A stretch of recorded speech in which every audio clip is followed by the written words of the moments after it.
Price the Lord. Hallelujah. ഈശോയെ നന്ദി, ഈശോയെ സ്തോത്രം. പ്രിയപ്പെട്ടവരെ, പുത്രനായ ദൈവത്തിൻ്റെ മനുഷ്യാവതാരവും കുരിശുമരണവും ഉത്ഥാനവും എങ്ങനെയാണ് മനുഷ്യവർഗത്തിന് രക്ഷയും വീണ്ടെടുപ്പുമായി തീരുന്നത് എന്ന് നാം മനനം ചെയ്തുകൊണ്ടിരിക്കുകയാണ്. ഈ പശ്ചാത്തലത്തിൽ ഉൽപ്പത്തിയുടെ പുസ്തകം 1-ാം അധ്യായം 27-ാം വാക്യം 26-27 വാക്യങ്ങൾ. ദൈവം വീണ്ടും അരുളി ചെയ്തു, നമുക്ക് നമ്മുടെ ഛായയിലും സാദൃശ്യത്തിലും മനുഷ്യനെ സൃഷ്ടിക്കാം. അവർക്ക് കടലിലെ മത്സ്യങ്ങളുടെയും ആകാശത്തിലെ പറവകളുടെയും നാൽക്കാലികളുടെയും ഭൂമി മുഴുവൻ്റെയും ഭൂമിയിൽ ഇഴയുന്ന സകല ജീവികളുടെ മേലും ആധിപത്യം ഉണ്ടായിരിക്കട്ടെ. Price the Lord. അപ്പോൾ ദൈവം സൃഷ്ടിച്ച സകലത്തിൻ്റെയും മേൽ ആധിപത്യം ദൈവം മനുഷ്യന് കൊടുത്തു. എല്ലാത്തിൻ്റെയും ആധിപത്യം ദൈവത്തിനാണ്. ആ ആധിപത്യത്തിൽ മനുഷ്യനെ പങ്കുചേർത്തെന്നർത്ഥം. അപ്പോൾ ഇവിടെ ഈ ആധിപത്യം മനുഷ്യനുണ്ടാകണമെങ്കിൽ ദൈവത്തിൻ്റെ ആധിപത്യത്തിന് കീഴ്പ്പെട്ട് നിൽക്കണം. ഇതുമായിട്ട് ബന്ധപ്പെട്ട ഒരു പരാമർശം ശതാധിപൻ പറയുന്നുണ്ട്. കർത്താവെ, നീ ഒരു വാക്ക് അരുളിച്ചാൽ മതി, എൻ്റെ ഭൃത്യൻ സുഖപ്പെടും. ഞാൻ അധികാരത്തിന് കീഴ്പ്പെട്ടവനാണ്, എൻ്റെ കീഴിലും പടയാളികൾ ഉണ്ട്. ഞാൻ ഒരുവനോട് പോവുക എന്ന് പറയുമ്പോൾ അവൻ പോകുന്നു, വേറൊരുവനോട് വരിക എന്ന് പറയുമ്പോൾ വരുന്നു. എന്തുകൊണ്ടത്? ഇവൻ്റെ മേലധികാരി ഇവനോട് പോകാൻ പറഞ്ഞാൽ പോകും, വരാൻ പറഞ്ഞാൽ വരും. അപ്പോൾ ഈ ശതാധിപനെ സംബന്ധിച്ചിടത്തോളം മേലധികാരികൾക്ക് കീഴ്പ്പെട്ട് നിൽക്കുമ്പോഴാണ് കീഴേക്ക് അധികാരം പ്രയോഗിക്കാൻ പറ്റുന്നത്. ശരിയല്ലേ? അത് എവിടെയും നമുക്ക് കാണാൻ സാധിക്കും. ഒരു ഉന്നത ഉദ്യോഗസ്ഥനെ, മേലുദ്യോഗസ്ഥനെ ഏതെങ്കിലും തരത്തിൽ അവഗണിക്കുന്ന അല്ലെങ്കിൽ ധിക്കരിക്കുന്ന, അനുസരിക്കുന്ന ഒരാളെ കീഴുള്ളവരൊരിക്കലും അനുസരിക്കില്ല. ഒരു മെത്രാനെ വേണ്ട രീതിയിൽ അനുസരിക്കാത്ത ഒരു വികാരിച്ചനെ ജനം അനുസരിക്കില്ല. Price the Lord. അപ്പോൾ എപ്പോഴും ഈ ആധിപത്യം എന്ന് പറയുന്നത് ദൈവത്തിൻ്റെ ആധിപത്യത്തിന് കീഴ്പ്പെട്ട് നിൽക്കുക. മേലാധിപത്യത്തിന് കീഴ്പ്പെട്ട് നിൽക്കുമ്പോഴാണ് കീഴുള്ളവർക്ക് ആധിപത്യത്തിന് വരാനായിട്ട് സാധിക്കുന്നത്. അപ്പോൾ അപ്പനും അമ്മയും ദൈവത്തിന് വിധേയപ്പെട്ട് നിൽക്കുന്നവരാണെങ്കിൽ, സഭയ്ക്ക് വിധേയപ്പെട്ട് നിൽക്കുന്നവരാണെങ്കിൽ, പരിപൂർണ വിധേയത്വം ഉണ്ടെങ്കിൽ മക്കൾക്ക് വിധേയപ്പെടാതിരിക്കാൻ പറ്റില്ല. അതാണ് സത്യം. Price the Lord. അപ്പോൾ അതുകൊണ്ട് ആധിപത്യം മനുഷ്യനായിരിക്കട്ടെ എന്ന് പറയുമ്പോൾ തന്നെ അതിനർത്ഥം ദൈവത്തിൻ്റെ ആധിപത്യത്തിന് മനുഷ്യൻ എപ്പോഴും വിധേയപ്പെട്ട് അനുസരണപ്പെട്ട് കീഴ്വഴങ്ങി നിൽക്കണം. ഇല്ലെങ്കിൽ ഈ ആധിപത്യം നഷ്ടപ്പെട്ടു പോകും. അപ്പോൾ ആദ്യ മാതാപിതാക്കന്മാർക്ക് പറ്റിയത് എന്താണ്? സാത്താന് വിധേയപ്പെട്ടതോടുകൂടി ദൈവത്തിൻ്റെ ആധിപത്യത്തിൽ നിന്ന് മാറി സാത്താൻ്റെ ആധിപത്യത്തിന് കീഴ്പ്പെട്ടതോടുകൂടി ദൈവത്തിൽ നിന്ന് വരേണ്ട ആ സംരക്ഷണം നഷ്ടപ്പെട്ടു. കൃപയുടെ ഒരു വലിയ സംരക്ഷണത്തിലായിരുന്നു ഈ ആദ്യ മാതാപിതാക്കന്മാർ. അവരിലൂടെ അവർ വസിക്കുന്ന പ്രദേശം, ഭൂമി, അതുകൊണ്ടാണ് കർത്താവ് പറയുന്നത്, നീ മൂലം ഭൂമി ശപിക്കപ്പെട്ടു. ദൈവം ഭൂമിയെ ശപിച്ചെന്നല്ല അർത്ഥം. ഭൂമിക്ക് നിന്നിലൂടെ കിട്ടേണ്ടിയിരുന്ന കൃപയുടെ നനവ് കിട്ടാതെ, കൃപയുടെ ഒരു ഓർഡർ ഉണ്ടല്ലോ, ഒരു ക്രമം, ആ ക്രമം നഷ്ടപ്പെട്ടു പോയി. അപ്പോൾ എവിടെയെല്ലാം മനുഷ്യൻ ദൈവത്തിൻ്റെ ആധിപത്യത്തിൽ നിന്ന് മാറുന്നോ അവിടെയെല്ലാം ദൈവത്തിൻ്റെ കൃപയുടെ ഒരു ആധിപത്യം മനുഷ്യൻ നഷ്ടപ്പെടുന്നു. മനുഷ്യന് മാത്രമല്ല, അവൻ്റെ ഭൂമിയിലും അവൻ്റെ കൃഷിസ്ഥലത്തും അവൻ്റെ കുടുംബത്തിലും അവൻ്റെ വ്യവസായ രംഗത്തും വാണിജ്യ രംഗത്തും എല്ലാം അവൻ എവിടെയെല്ലാം വ്യാപരിക്കുന്നു അവിടെയെല്ലാം അവൻ ആധിപത്യം നഷ്ടപ്പെടുകയാണ്. പിന്നെ വളരെ ക്ലേശിക്കുകയാണ്. ആവശ്യമില്ലാത്ത അധ്വാനവും പരിശ്രമവും വേണ്ടി വരും കഷ്ടിച്ച് കാര്യങ്ങളെ ഒന്ന് പിടിച്ചു നിർത്താനും നിയന്ത്രിക്കാനായിട്ട്. അപ്പോൾ ഇവിടെ ആധിപത്യം നഷ്ടപ്പെട്ട ഒരവസ്ഥ നമ്മൾ കാണുന്നുണ്ട്. സാത്താൻ്റെ ആധിപത്യത്തിന് വിധേയമായി. അതോടുകൂടി ദൈവത്തിൽ നിന്ന് മനുഷ്യന് കിട്ടിക്കൊണ്ടിരുന്ന സംരക്ഷണം. നമ്മൾ തോട്ടത്തെക്കുറിച്ച് പറഞ്ഞില്ലേ? തോട്ടമെന്ന് പറഞ്ഞാൽ ദൈവത്തിൻ്റെ സംരക്ഷണമുള്ള, നല്ല വളക്കൂറുള്ള, സാന്നിധ്യമുള്ള, എപ്പോഴും പരിചരണമുള്ള, എല്ലാ തരത്തിലും സുരക്ഷിതത്വമുള്ള, ആ ദൈവസാന്നിധ്യത്തിൻ്റെ എല്ലാ അനുഭവമുള്ളൊരു സ്ഥലം. പക്ഷെ അവിടുന്ന് പുറത്തു പോയതോടുകൂടി പിന്നെ ഇതെല്ലാം ഇല്ലാതായിപ്പോയി. അതുകൊണ്ടാണ് അവൻ്റെ ക്ലേശം വർദ്ധിച്ചത്, ഇങ്ങനെയുള്ള പ്രശ്നങ്ങളൊക്കെ ഉണ്ടായത്. പിന്നെ ഇപ്പോൾ ആധിപത്യം വീണ്ടെടുക്കണമെങ്കിൽ എന്ത് വേണം? ആധിപത്യം വീണ്ടെടുക്കണമെങ്കിൽ പരിപൂർണമായിട്ടും ദൈവത്തിൻ്റെ ആധിപത്യത്തിന് കീഴ്പ്പെടുന്ന ഒരു മനുഷ്യനുണ്ടാണ്. സാത്താൻ്റെ ആധിപത്യത്തിലേക്ക് മനുഷ്യൻ പോയ സ്ഥിതിക്ക് സ്വന്തം നിലയിൽ അത് സാധിക്കില്ല. നമുക്കറിയാം, ഈശോ തന്നെ പറയുന്നുണ്ട്, പാപം ചെയ്യുന്നവൻ പാപത്തിൻ്റെ അടിമയാണ്, ആധിപത്യത്തിലാണ്. അടിമയ്ക്കൊരിക്കലും സ്വന്തം നിലയിൽ വിടുവിച്ച് പോരാൻ പറ്റില്ല. അതുകൊണ്ട് പാപം ചെയ്ത അവസ്ഥയിൽ, സാത്താന് കീഴ്പ്പെട്ട അവസ്ഥയിൽ, സാത്താൻ്റെ ഈ അടിമത്തത്തിൽ നിന്ന് അല്ലെങ്കിൽ ഈ ചങ്ങലയിൽ നിന്ന് വിട്ടുപോരാൻ സ്വന്തം നിലയിൽ ഒരു മനുഷ്യനും സാധ്യമല്ല. കാരണം അവന് മോചന മൂല്യം ആവശ്യമുണ്ട്. നമ്മളിന്നും കാണുന്നുണ്ട്, സോമാലിയൻ കടൽ കൊള്ളക്കാർ കപ്പൽ കസ്റ്റഡിയിലെടുക്കുന്നു, എന്നിട്ട് വില പേശുന്നതായിട്ട് നമുക്ക് കാണാം. അതല്ല വിഷയം. ബലപ്രയോഗത്തിലൂടെ എടുത്തതല്ല ഇത്. അവിടെയാണ് നമ്മൾ അത് രണ്ടും തമ്മിലുള്ള വ്യത്യാസം മനസ്സിലാക്കേണ്ടത്. ആദത്തെയും ഹവ്വായെയും ബലപ്രയോഗത്തിലൂടെ സാത്താൻ എടുത്തില്ല. പിന്നെ എന്ത് ചെയ്തു? അവരുടെ സ്വതന്ത്രമായ ഒരു തീരുമാനത്തിലൂടെയാണ്. സാത്താൻ അനുകൂലമായൊരു തീരുമാനം അവരെടുത്തു. അവരുടെ സ്വാതന്ത്ര്യത്തെ അവർ വിനിയോഗിച്ചപ്പോൾ സാത്താൻ അനുകൂലമായിട്ട് വിനിയോഗിച്ചു. അതാണ് പൗലോസിലെ പറയുന്നത്, ആരെങ്കിലും അനുസരണപ്പെടുമ്പോഴാണല്ലോ, അനുസരണയോടെ ഒരാൾ വിധേയപ്പെടുമ്പോഴാണ് അടിമത്തം ഉണ്ടാകുന്നത്. അപ്പോൾ അത് അനുസരണ എന്ന് പറയുന്നത് നമുക്കറിയാം, ബലപ്രയോഗത്തിലൂടെ നടക്കുന്ന നല്ല അനുസരണം ആണോ? ഒരിക്കലും ബലപ്രയോഗത്തിലൂടെ ഒരാളെ അനുസരിപ്പിക്കാൻ പറ്റുമോ? അവിടെയാണ് ഇന്ന് ഈ അധികാരത്തിൻ്റെ അനുസരണവും ദൈവത്തിന് നമ്മൾ അനുസരിക്കുന്നത് വ്യത്യാസമുള്ളത്. അപ്പോൾ അനുസരണ എന്ന് പറഞ്ഞാൽ അനുസരിക്കുക, ദൈവത്തിൻ്റെ മനസ്സിൻ്റെ ആ ലൈനിൽ നമ്മുടെ മനസ്സും ആവുക, അല്ലെങ്കിൽ വേറൊരാളുടെ മനസ്സിന് അനുസരിക്കുക, അതിന് സമരസപ്പെടുക എന്നർത്ഥം. ഗാന്ധി എന്ന സിനിമയിലെ മനോഹരമായ രംഗം ഞാൻ ഓർക്കുന്നുണ്ട്. ഞാൻ ഓർക്കുന്നത് എങ്ങനെയാണ്, ബ്രിട്ടീഷ് സാമ്രാജ്യത്തിനെതിരായിട്ട് ഗാന്ധി ഒരു നിസ്സഹകരണ സമരം നടത്തുകയാണ്. അപ്പോൾ പാസ്പോർട്ടുകൾ കത്തിക്കുക, സൗത്ത് ആഫ്രിക്ക വെച്ച് പാസ്പോർട്ടുകൾ കത്തിക്കുകയാണ്. ഒരു തീ ഉണ്ടാക്കി, ഒരാഴി ഉണ്ടാക്കിയിട്ട് എല്ലാവരും പാസ്പോർട്ടുകൾ കത്തിക്കുക. അപ്പോൾ പോലീസ് വന്ന് അടിച്ചു, നിലത്ത് വീണ് കഴിഞ്ഞപ്പം ആ നിലത്ത് വീണ് കിടക്കുമ്പോഴും അടിച്ചിട്ട് ഇത് മേലിൽ ആവർത്തിക്കരുത്, ഇത് എന്തോ ഒന്ന് തിരിച്ചെടുക്കാൻ പറഞ്ഞു. ഗാന്ധി പറഞ്ഞു, ഞാൻ അനുസരിക്കാമെന്ന് പറഞ്ഞു. ബലപ്രയോഗത്തിലൂടെ വീണ്ടും അടിച്ചുകൊണ്ട് അത് എടുക്കാൻ പറഞ്ഞു. അപ്പോൾ അദ്ദേഹം പറഞ്ഞതാണ്, if you torture me further you will get my dead body not my mind എന്ന് പറഞ്ഞത്. അപ്പം ബലപ്രയോഗത്തിലൂടെ ആരുടെയെങ്കിലും മനസ്സിനെ നമുക്ക് പിടിച്ചെടുക്കാൻ പറ്റുമോ?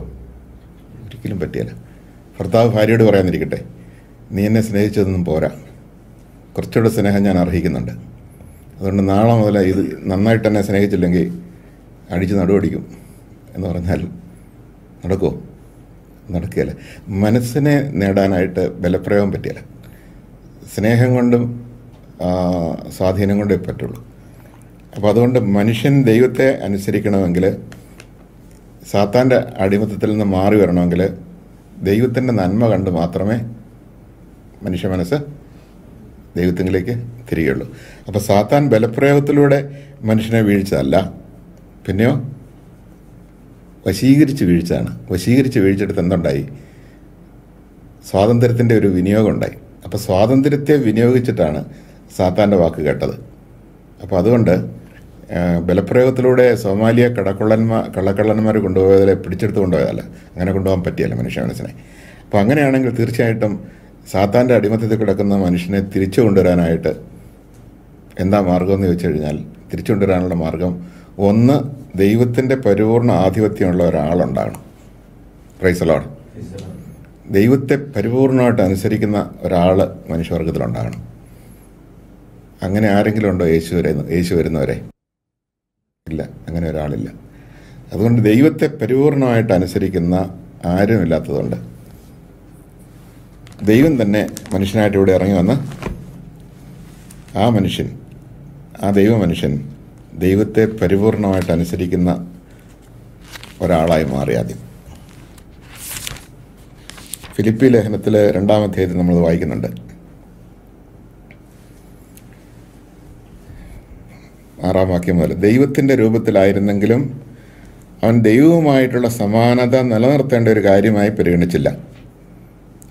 തന്നെ ശൂന്യനാക്കിക്കൊണ്ട് ദാസന്റെ രൂപം സ്വീകരിച്ച് മനുഷ്യരുടെ സാദൃശ്യത്തിലായിത്തീർന്ന് ആകൃതിയിൽ മനുഷ്യനെപ്പോലെ കാണപ്പെട്ടു. മരണം വരെ, അതേ കുരിശുമരണം വരെ അനുസരണമുള്ളവനായി തന്നെ താഴ്ത്തി. ആകയാൽ ദൈവം അവനെ അത്യധികം ഉയർത്തി എല്ലാ നാമങ്ങൾക്കും ഉപരിയായ നാമം നൽകുകയും ചെയ്തു. ഇത് യേശുക്രിസ്തുവിന്റെ നാമത്തിന് മുമ്പിൽ സ്വർഗത്തിലും ഭൂമിയിലും പാതാളത്തിലുമുള്ള സകലരും മുട്ടുകൾ മുടക്കുന്നതിനും യേശുക്രിസ്തു കർത്താവാണെന്ന് പിതാവായ ദൈവത്തിൻ്റെ മഹത്വത്തിനായി എല്ലാ നാവുകളും ഏറ്റുപറയുന്നതിനും വേണ്ടിയാണ്. Price the Lord. ഇവിടെ നമ്മൾ കാണുന്നത് ആദത്തിലൂടെ ആധിപത്യം നഷ്ടപ്പെട്ട മനുഷ്യവർഗത്തിൽ ആധിപത്യം വീണ്ടെടുത്ത ഒരു മനുഷ്യനെ നമ്മൾ കാണുകയാണ് യേശുക്രിസ്തുവിൽ. കുരിശുമരണത്തോളം അനുസരണമുള്ളതായിക്കൊണ്ടാണ് ആധിപത്യം വീണ്ടെടുത്തത്. അപ്പോൾ ആധിപത്യം വീണ്ടെടുക്കാൻ വേണ്ടി പരമാവധി മരണത്തോളം, കുരിശുമരണത്തോളം ദൈവത്തിൻ്റെ ഇഷ്ടത്തിന് വിധേയപ്പെട്ട് അനുസരണമുള്ളതായി തീർന്നു. ഈ അനുസരണമാണ് അവനെ ആധിപത്യമുള്ളവനായിട്ട് മാറ്റിയത്. ഈ ആധിപത്യം കുരിശിൽ നമ്മൾ കാണുന്നെങ്കിലും, കുരിശിലാണ് അത് ആവിഷ്കരിച്ചതെങ്കിലും, അത് നമുക്ക് കാണാൻ വേണ്ടി ആവിഷ്കരിച്ച കുരിശിൽ അത് ആ വേദനയെല്ലാം സഹിച്ചത്. പക്ഷേ അവൻ പണ്ടേ അങ്ങനെയുള്ളവനാണ്. Praise the Lord. അബ്രാഹത്തെക്കുറിച്ച് നമ്മൾ ചിന്തിക്കുക. അബ്രാഹത്തോട് ദൈവം പറഞ്ഞു, നീ അനുസരണമുള്ളവനായിരിക്കുക. ഈ അനുസരണം ആവിഷ്കരിക്കാൻ ഒരവസരം കൊടുത്തു. വിശ്വാസവും അനുസരണവും പരസ്പരം ബന്ധപ്പെട്ടാണ് നിൽക്കുന്നത്. നീ എന്നിൽ പൂർണ്ണമായിട്ട് ആശ്രയിക്കുന്നവനാണ് എന്നുള്ളത് ഒന്ന് തെളിയിക്കാൻ നിനക്കൊരവസരം ഞാൻ തരികയാണ്. ഇസഹാക്കിനെ എനിക്ക് വേണ്ടി ബലിയർപ്പിക്കുക. അപ്പം അങ്ങനെ ഇസഹാക്കിനെയും കൊണ്ട് ബലിവേദിയിലേക്ക് അല്ലെങ്കിൽ മൊറിയാമലയിലേക്ക് അബ്രാഹാം പോകുമ്പോൾ അനുസരണമുള്ളവനായിട്ടാണ് പോയത്. ദൈവത്തിന് പരിപൂർണ്ണ വിധേയത്വം അനുസരണമാണ്. എന്തു പറഞ്ഞാലും അനുസരിക്കുക. അപ്പം മകനെ ബലിയർപ്പിക്കാൻ പറഞ്ഞാൽ അതും ഒരു മടിയില്ല, ഒരു പ്രവീർപ്പുമില്ല. ദൈവത്തിൻ്റെ ഹിതമാണ് ഏറ്റവും നല്ലത്. വേണമെങ്കിൽ യുക്തിപൂർവ്വം ചിന്തിക്കാം, അല്ലേ? ഈ മകനെ ബലിയർപ്പിച്ചു കഴിഞ്ഞാൽ പിന്നെ നീ പറഞ്ഞ വാഗ്ദാനം അങ്ങനെ നിറവേറും. അതൊന്നും ചിന്തിക്കുന്നില്ല. ദൈവം പറഞ്ഞു, ദൈവം പറയുന്നതാണ് നല്ലത്, അതനുസരിച്ച് പോവാണ്. അവിടെ അബ്രാഹാം വാളൂരി ഇസഹാക്കിനെ വെട്ടിയോ? വെട്ടി, സത്യത്തിൽ വെട്ടി. വെട്ടുകൊള്ളാൻ ദൈവം ഇടയാക്കിയില്ല. കാരണം മാലാഹ ഇടയ്ക്ക് കയറി തടഞ്ഞു എന്ന് വിചാരിച്ചാൽ മതി. വെട്ടിയതാണ്. പക്ഷേ അബ്രാഹത്തിൻ്റെ ആ പ്രവൃത്തി വാസ്തവത്തിൽ നടന്നു കഴിഞ്ഞു. അത് മനസ്സിലാണ് നടന്നത്. അത് പ്രവൃത്തിയിൽ നടത്താനായിട്ട് അബ്രാഹാം അത് ചെയ്തതാണ്. പക്ഷേ അത് മാലാഹ തടഞ്ഞു, അല്ലെങ്കിൽ ദൈവം തടഞ്ഞു. അപ്പോൾ ഇവിടെ നമ്മൾ കാണുന്നത് പരിപൂർണ അനുസരണമുള്ള ഒരാളെ രൂപപ്പെടുത്താൻ വേണ്ടി ആ വിശ്വാസിയുടെ പിതാവായ അബ്രാഹത്തെ അവിടെ നമ്മൾ ആവിഷ്കരിക്കുന്നത് കാണുന്നതാണ്. അപ്പോൾ അങ്ങനെ ദൈവത്തോട് വിധേയത്വം പുലർത്തുന്ന ഒരു പരിപൂർണ മനുഷ്യൻ നമുക്ക് യേശുക്രിസ്തുവിലാണ് കാണാൻ സാധിക്കുന്നത്. അല്ലെങ്കിൽ യേശുക്രിസ്തുവിൽ മാത്രമേ, അല്ലെങ്കിൽ ദൈവം മനുഷ്യനായിട്ട് അവതരിക്കുന്നിടത്ത് മാത്രമേ ഈ പരിപൂർണ വിധേയത്വമുള്ളൊരു മനുഷ്യനെ നമുക്ക് കാണാൻ പറ്റുള്ളൂ. അപ്പോൾ അങ്ങനെ ദൈവത്വത്തിൻ്റെ പൂർണ്ണത മുഴുവനുള്ളവൻ, ദൈവത്തിന് പരിപൂർണ വിധേയത്വവും അനുസരണവും അവൻ ആവിഷ്കരിച്ചപ്പോൾ, അല്ലെങ്കിൽ അവൻ നടത്തിയപ്പോൾ എല്ലാത്തിൻ്റെയും മേൽ ആധിപത്യമുള്ള, മനുഷ്യവർഗത്തിൻ്റെ മേൽ ആധിപത്യമുള്ള ഒരു മനുഷ്യനായിട്ട് അവൻ മാറി. ഇനി അവനോട് ആരെങ്കിലും വിധേയപ്പെട്ടാൽ ആ വിധേയപ്പെടുന്നവർക്കെല്ലാം എന്തുണ്ടാകും? ഈ ആധിപത്യത്തിൽ പങ്കുണ്ടാകും, ഈ കർത്തൃത്വത്തിൽ പങ്കുണ്ടാകും, ഈ അധികാരത്തിൽ പങ്കുണ്ടാകും. അപ്പം അങ്ങനെ യേശുവിൻ്റെ കുരിശുമരണത്തിൻ്റെ ഏറ്റവും വലിയ മറ്റൊരു രക്ഷാകരമായ മൂല്യം എന്ന് പറയുന്നത് ദൈവത്തെ പരിപൂർണമായിട്ട് ആശ്രയിക്കുകയും പരിപൂർണമായിട്ടും കീഴടങ്ങുകയും ചെയ്യുന്ന ഒരു മനുഷ്യൻ, ആ മനുഷ്യൻ ദൈവം കൂടിയാണെന്നുള്ളതാണ് അതിൻ്റെ പ്രത്യേകത. അങ്ങനെ ഒരു ആധിപത്യമുള്ള ഒരാളുണ്ടായി.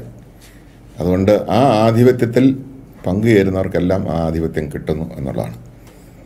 ഇവിടെ ദൈവമേ അങ്ങ് പോലും എന്നെ കൈവിട്ടോ എന്ന് ചോദിക്കുന്ന ഒരു നിമിഷമുണ്ട്. ആ നിമിഷം എന്ന് പറയുന്നത് വാസ്തവത്തിൽ ഒരു വലിയൊരു വിശ്വാസ പരീക്ഷ മനുഷ്യനെ എപ്പോഴും ഉണ്ട് എന്നുള്ളതിൻ്റെ ഒരു പ്രതീകമാണ്. പക്ഷേ അവിടെ ഈശോ വെളിപ്പെടുത്തുന്ന ഒരു സത്യം ഇതാണ്: ദൈവം ഒരിക്കലും കൈവിടുകയില്ല. ദൈവം പോലും കൈവിട്ടോ എന്ന് തോന്നുമ്പോഴും ദൈവം കൈവിടുകയില്ല എന്ന സത്യത്തെയാണ് ഈശോ അവിടെ പ്രഖ്യാപിക്കുന്നത്. എൻ്റെ ആത്മാവിനെ നിനക്ക് ഞാൻ ഫലമേൽപ്പിക്കുന്നു എന്ന് പറഞ്ഞുകൊണ്ട്. നീ കൈവിട്ട ഒരാൾക്ക് ഫലമേൽപ്പിച്ചിട്ട് കാര്യമില്ലല്ലോ. അപ്പോൾ കൈവിട്ടോ എന്ന് തോന്നുമ്പോഴും ഹോപ്പ് അഗെയിൻസ്റ്റ് ഹോപ്പ് എന്ന് പറയുന്ന ഒരു പോയിൻ്റാണ്. ദൈവം പോലെ എന്നെ കൈവിട്ടോ എന്ന് തോന്നുമ്പോഴും ഞാൻ ഏൽപ്പിച്ചു കൊടുത്താൽ സ്വീകരിക്കുന്നവൻ തന്നെയാണ് ദൈവം. അതുകൊണ്ട് ദൈവം കൈവിടുന്ന വിഷയമില്ല. ഞാൻ ഏൽപ്പിച്ചു കൊടുക്കാത്ത വിഷയം മാത്രമേ ഉള്ളൂ. അപ്പോൾ ഏൽപ്പിച്ചു കൊടുത്തുകൊണ്ട് ആ ഒരു അനുസരണം പൂർത്തിയാക്കുകയാണ് ചെയ്യുന്നത്. എല്ലാം പൂർത്തിയായി എന്ന് പറയുന്നത് അവിടെയാണ്.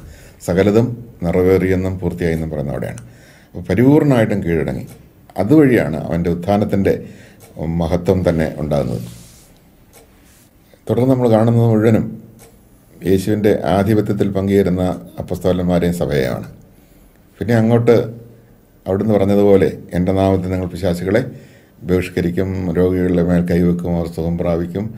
പിന്നെ എല്ലാം നമ്മൾ കാണുന്നതാണ്. ഇപ്പോൾ യേശുവിലൂടെ എന്തെല്ലാം ആധിപത്യം ഉണ്ടായോ അതെല്ലാം തുടർന്ന് അപ്പസ്തോലന്മാരിലൂടെയും സഭയിലൂടെയും ഇങ്ങനെ യുഗാന്തത്തോളം അത് വികാസപരിണാമം പ്രാപിച്ച് വളർന്നുകൊണ്ടിരിക്കുകയാണ്. അപ്പോൾ അതുകൊണ്ട് യേശുവിൻ്റെ അനുസരണത്തിന് വലിയ മൂല്യമുണ്ട്. കാരണം ആദ്യത്തെ പാപം എന്ന് പറയുന്നത് ആ രീതി നോക്കുമ്പോൾ അനുസരണക്കേടാണ്. അനുസരണക്കേടാണ് പാപമെങ്കിൽ ആ പാപത്തിൻ്റെ പരിഹാരം എന്താണ്? അനുസരണമാണ്. അപ്പോൾ അനുസരണത്തിലൂടെ ആധിപത്യം വീണ്ടെടുത്തു എന്നുള്ളതാണ്. അപ്പോൾ ഈ ആധിപത്യം വീണ്ടെടുത്തതുകൊണ്ട് ആരെങ്കിലും യേശുക്രിസ്തുവിൻ്റെ ആധിപത്യത്തിലേക്ക് കടന്നു വന്നാൽ, പരിപൂർണമായിട്ട് അവന് കീഴടങ്ങിയാൽ, അവനെ വിധേയപ്പെട്ടു നിന്നാൽ, അവരുടെ ജീവിതത്തിലേക്ക് നഷ്ടപ്പെട്ട എല്ലാ കൃപകളും വീണ്ടും ഒഴുകാൻ തുടങ്ങും. അപ്പോൾ എല്ലാം വീണ്ടും ഓർഡറിലേക്ക് തിരിച്ചു വരും. Everything will be reinstated in grace. എപ്പോഴാണ്? യേശുക്രിസ്തുവിൻ്റെ ആധിപത്യത്തിന് ഒരു വ്യക്തി കീഴ്പ്പെടുമ്പോഴാണ്. അതാണ് നീ യേശുക്രിസ്തുവിൽ വിശ്വസിച്ചാൽ നീ മാത്രമല്ല നിൻ്റെ കുടുംബവും രക്ഷ പ്രാപിക്കുമെന്ന് പറയാൻ കാരണം ആ ആധിപത്യം കുടുംബത്തിലേക്ക് വരും. അപ്പോൾ എപ്പോഴും ദൈവം എപ്പോഴും ഒരു നേതൃത്വം ഉണ്ടല്ലോ. അപ്പോൾ കുടുംബത്തിൻ്റെ നേതൃത്വമുണ്ട്. അപ്പോൾ ഗൃഹനാഥൻ കീഴ്വടങ്ങിയാൽ അതിനപ്പുറത്തേക്ക് ബാക്കി കാര്യങ്ങൾ നടക്കും എന്നുള്ളതാണ്.